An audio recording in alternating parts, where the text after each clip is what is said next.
Ladies and gentlemen, we have a panel discussion right now on are changes needed in the gold policy, and I'll invite the panelists and the moderators to the stage.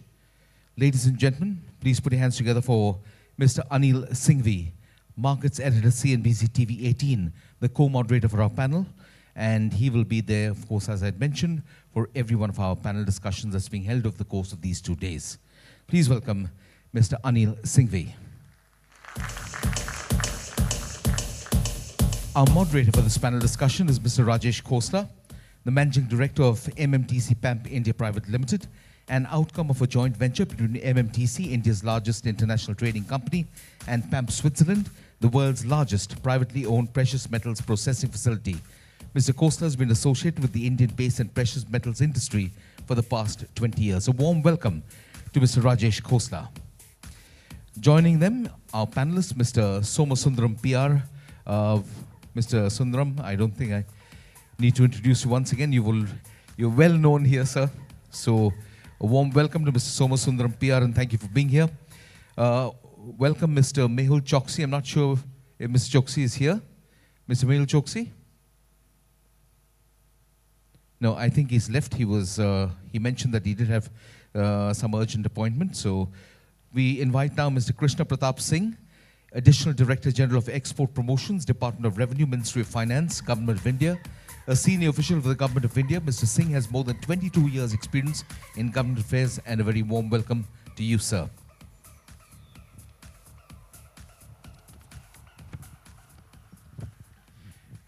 Our next panelist is Mr. Dr. Devendra Kumar Pant. He is the Chief Economist and Head of Public Finance at India Ratings and Research. He was previously a Fellow at the National Council for Applied Economic Research, and he's also worked as in-country expert for Oxford Analytica, Oxford, UK.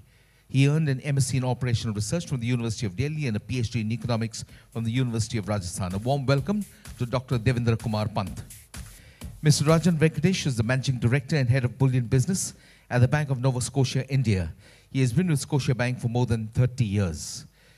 Mr. Venkatesh is a postgraduate in Banking and Finance, an associate of the Institute of Company Secretaries of India, and a certified associate of the Indian Institute of Bankers. A warm welcome to Mr. Venkatesh. And rounding up the panel is Mr. Mayank Khemka, Managing Director of Khemka Group of Companies. He has done his MBA from the prestigious IIM Lucknow. He is also an advisory panel of various committees of MCX and NCDEX and speaker at various gold conferences both in India and abroad. A warm welcome to Mr. Mayank Khemka. Ladies and gentlemen, I'd also like to invite Mr. Sanjeev Agarwal from the Gitanjali Group. He'll be speaking on behalf of the Gitanjali Group and has very kindly consented to be with us on the panel. A warm welcome to Mr. Sanjeev Agarwal, whom I've already introduced. And ladies and gentlemen, we did have a very interesting short presentation to be made by Mr. Khosla, and that was on setting up of a refinery. And we promised him a little time on this before we actually launched into the panel discussion. Over to you, Mr. Khosla, and then to Mr. Singhvi. I'll keep the presentation a bit brief. I tried to make something imagining that I was an FDI. And if I was an FDI and I was looking at India and I was wanting to invest in India, and I was going to make the mistake of setting up a refinery, what would I do? First, I'd define my objectives. You don't come in to invest unless you have clear objectives. Whatever the objectives may be, please define them. Understand what your project is all about. Understand what you're going to be doing. Don't just talk. I need raw material. Is there raw material in this country? If there isn't, where am I going to get it from? What are my headaches? Please don't set up a plant and worry about raw material later. Plan raw material first and set up the plant later. Simple, fundamental. Whoops. Remember, you're going to deal with mining companies who will do a due diligence on you. And believe you me, they're going to look at you more closely than you will look at a prospective son-in-law for your daughter. They will ask you all kinds of questions. Once they've satisfied yourself, they will come and look into your household, into your plant, and say, How well are you meeting these requirements which are important to us from an international perspective? And you better pass in all of them, otherwise no FDI. Then they say, fine, this is okay, but what are the challenges of doing business in India? And suddenly you discover there's a new four-letter word. It's called gold. You look at various situations. You look at outflows. You look at 2080, quantitative controls. Hold on a minute. Customs duty is changing once a week. Am I in the right country? Then you look at regulatory challenges, and you've got RBI, DGFT, transfer pricing, excise, CST, VAT, service tax, customs. My gosh. Any more? At the end of it, what does this mean? What it means is don't for a moment think that refining in India is going to make you cheaper than anywhere else in the world. If anything else, all of this is going to add on to your cost, and refining in India will, and quite often does, become more expensive than the rest in the world. But then finally, the bottom line, you appreciate quality, you understand its responsibility. What happened to us? We looked at incredible India. Incredible challenges. Raw material is treated like the product. Suddenly there's 2080, suddenly there's a plant shutdown, you don't know what to do. You're wondering as to, are you refining, are you manufacturing, or are you importing? You have excise, you have refund of duty. Local manufacturing is at a disadvantage to the more agile gold import sector. Fact number one. But then you also have incredible opportunities, you know. So you have a government, and notwithstanding what everybody says here, we found government very responsive. We went to them with our problems, and we got an ad hoc permission, and we interacted more with them, and finally the issue got resolved, not only for us, it got resolved for every refiner in this country. Nobody said thank you, of course. There's a huge market potential for world-class infrastructure. Remember, whether one or two, India is always going to be a monstrous gold market. So those are the opportunities, and despite all these opportunities, we did succeed. We set up the most modern refinery, we're LBMA, we are certified, compliant, we are ISO, we are name it, we're all of those. So, moral of the story, the road ahead. Yes, there will be regulatory controls. Yes, there will be tools to regulate controls. Yes, there is an understanding that domestic refining is good for you. There is an impetus to mobilize domestic gold stocks, call it monetization, deposit, whatever name you like. And you need a credible refining to provide the infrastructure that's been missing so far. And this will, of course, require a monstrous coordinated effort with all the other players. So, remember that. Whatever you may say about India, the opposite is also true. Thank you. That was my presentation. And now, of course, I didn't want to keep these august gentlemen waiting so long.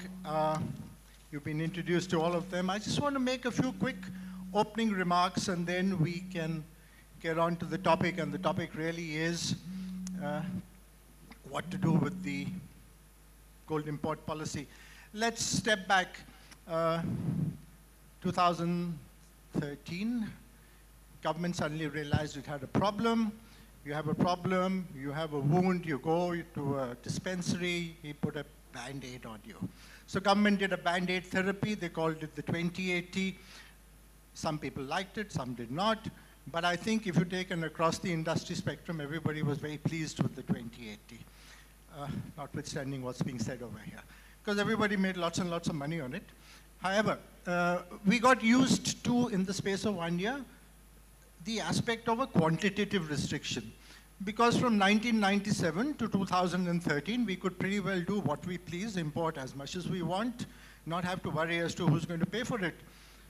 So, if it's working so well, what's the issue? Why is there heartburn? Why is everybody so unhappy with 2080? I think the reason really is that there's a consensus that this is not sustainable in the long term. And therefore, there is need for debating it and seeing what is a sustainable long-term policy to manage gold within the limitations of the CAD. I don't want to talk about the misuse and abuse of the 80-20. All of you are practitioners, you understand that. But when you look at long-term management of gold, given the CAD, you look at a few factors. You look at demand. Now, when you look at demand, you figure out that, hold on a minute, is actually the demand for gold increasing in India? Would I rather buy an iPad or the latest Apple iPhone and not worry about buying gold? If you talk to the 20-year-old, they don't want to buy gold. They want the latest iPad or the Apple or Xperia or whatever it is. So, question mark over our belief that we will continue to buy gold forever. I'm not so sure of that. Which is good for the government, because the government says you don't buy gold, I have less of a problem. What's the price of gold? When government looked at this 2080, it was what, $1,800, $1,900 an ounce? Where are we today? It's just broken $1,200. So insofar as the government is concerned, for honestly doing nothing, it's just saved itself 40% in dollars by importing the same amount. So sometimes, you know, it's good not to do anything. However, there is this huge jewelry industry. It needs gold. It's providing economic value addition to India. And therefore, in one form or the other, you need to address that. You need to see what can I do? And that takes you to an alternate for the long-term management. Because any long-term management of gold must perforce address the issues that the consumer, which is in the case of gold, the jeweler and the problems the jeweler is having are issues that must be addressed. They cannot be wished away. And finally, when you look at that and you see gold's come down, I need to address domestic availability of gold. Is this a time really for government to say, I did a gold deposit scheme in 1999. I provided all kinds of incentives. Between 1999 and 2014, the total amount of gold that came through the scheme, less than 15 tons. Something's wrong with the scheme. I need to look at it. Is this the time that I should look at a modified scheme that will encourage Mr. Jindal to give me not 500 grams of gold? I'm quite happy with 40 grams. So these are some of the opening remarks, and I just thought I'd sort of set the tone for what I hope will be an interesting discussion. I'd like to start, of course, with Rajan. All of us know Rajan. If there's anybody who understands gold in India, he's Mr. Rajan. Rajan, quite honestly, let's forget 2080 and all of that. But if you were a regulator, from a regulator's perspective, from someone, if you were an Arvind Mayaram and you said, hold on, I have the CAD to worry about, would you sort of think a little differently? Would you have some ideas as to, okay, I've tried my Band-Aid, but now I need a long-term approach. Any thoughts on what a long-term approach should be? Please.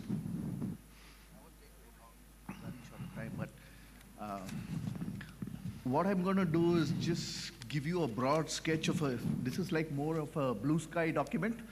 We're not talking about the merits of 2080 and the various regulations. I just want to focus on what has been the regulatory scenario so far over the years. Now, if you look at gold regulations in India, be it by the government or the RBI or whoever, it is extremely and extraordinarily import-oriented. Everything talks about how you can import it, what are the regulations that you need to fulfill, what are the things you can do, you cannot do, etc. What's the end result of it? When you look at all the people who are involved in the trade, be it the banks, the agencies, and everybody, they also have that narrow, lopsided, parochial view about looking at it and saying, oh, this is gold, so we need to know the import regulations. We need to see if there are any loopholes or pitfalls which we can take advantage of. Nobody really has progressed beyond that. So if you ask me what should be ideally be a policy, and this is This has to be on a long-term basis. The need is now for a policy that is more domestic oriented, I feel, where the roles of the regulators, the roles of the agencies should be clearly articulated, and it has to provide some kind of an incentive for a reverse flow of metal. Instead of all of us having to focus and say, oh, how can I import and how can I take advantage of one small T that is not crossed or an I that is not dotted? The endeavor should be to create transparency. The endeavor should be to enable consumers to deal in gold without fear, without suspicion. Some of these things are already happening, and one thing which I can cite as a quick example is the purity verification centers that PAMP is setting out, MTC PAMP is setting out. Those are the kind of things that will inculcate some element, an iota of trust in the, because at the end of the day, remember, if you have to resolve the import issue and the CAD and the, the outflow and reserves and all that buzzwords, you need a viable, plausible, long-term solution to be able to garner that gold. Nobody is going to be very eager in terms of coming out with a VDIS scheme, because in 1999, the VDIS scheme was an absolute bloody disaster, to say the least. Pardon the expression, but it was nothing but a disaster. And all of us who are here in this audience know about it. So let's not resurrect ghosts from the past. So where I'm coming from is, all I'm saying is the policy should be a broad framework which will enable agencies, bankers, other market participants should be able to innovate, to think about it, come up with ideas. GDS is one idea which came in 1999, which has very, very marginal positives. A lot of it is not workable, not because the scheme or the idea by itself was bad. It was because it was ill-conceived. But let the market participants be the ones who innovate and come up with these products. It shouldn't be a red letter document issued by the government which says, thou shalt do all this, and these are the schemes of it. Some people were talking about, various kinds of, that's where I'm coming from, basically. Thanks, Rajan. I'm just going to move this around one by one. So, hot seat today. You've got a job, I believe, rightly or wrongly, how to promulgate gold in India. You're in the midst of a panel which says, gold is now the latest four-letter word. What are you going to do about it? As we said, the discussions are very narrowly focused on import and 80-20. Sure. 80-20 will go. None of us have any doubts. Import duty will come down. I don't think we have any doubts. It's a question of timing. But we have to actually take a little time and see how do we collectively, what do we say is what this industry represents. Industry also has a lot to do to clean up its own, things in the backyard. A lot of stuff which probably the government wants should be presented. So we have to look at a longer term policy. I agree with Rajan what he says. It's not just on the monetization piece. We have to look at a larger, policy for the government, because otherwise FDI or something is not going to flow when there is so many barricades so frequently put up. You can't take your car and go anywhere. No. So I think industry now has to come together and say, beyond import, what are the things that are important? It's a $50 billion industry. So that's okay. Singh Saab, I will come to you last because you're the one who's on the government side of it.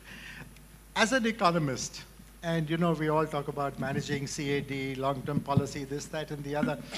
Is this thing being overplayed? Are we sort of crying wolf when there's no wolf at the door? What do you think? No, it will be wrong to say there was no wolf. There was problem. And why that problem has been there. Because, see, the gold has always been there. We had been importing it. But what has happened?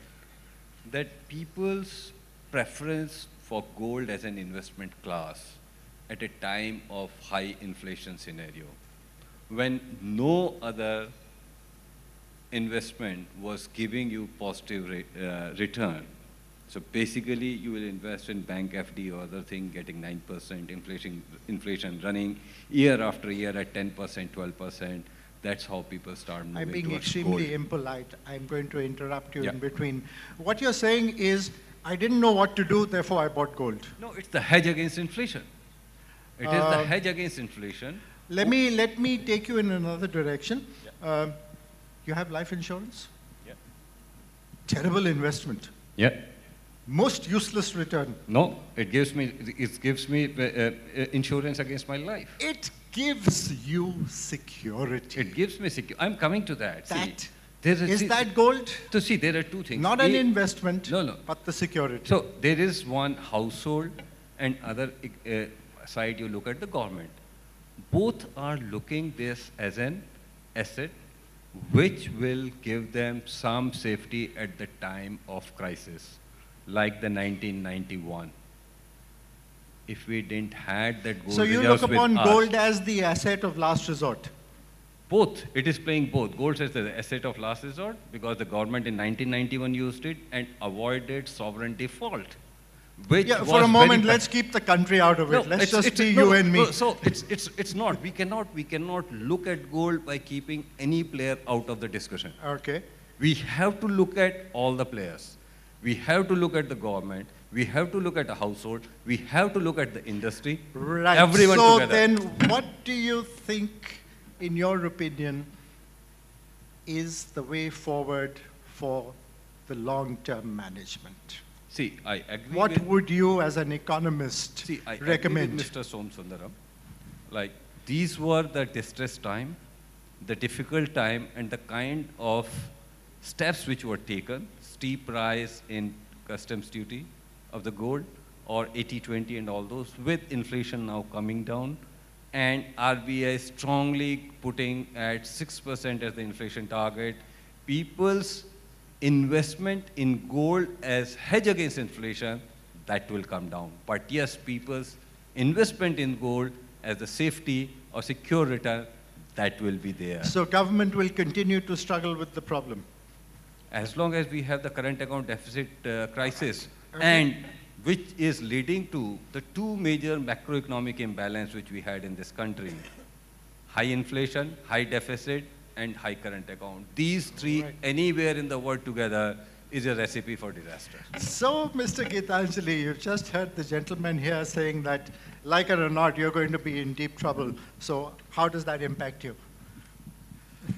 Well, first, let me put the whole thing in perspective when we're talking about the demand and demand growth of gold in the country. There are two dimensions to this gold consumption in the country. There's the jewelry demand for adornment purposes, and there's the investment demand. I mean, we know all about that. There's jewelry and investment demand, and there is some element of overlap.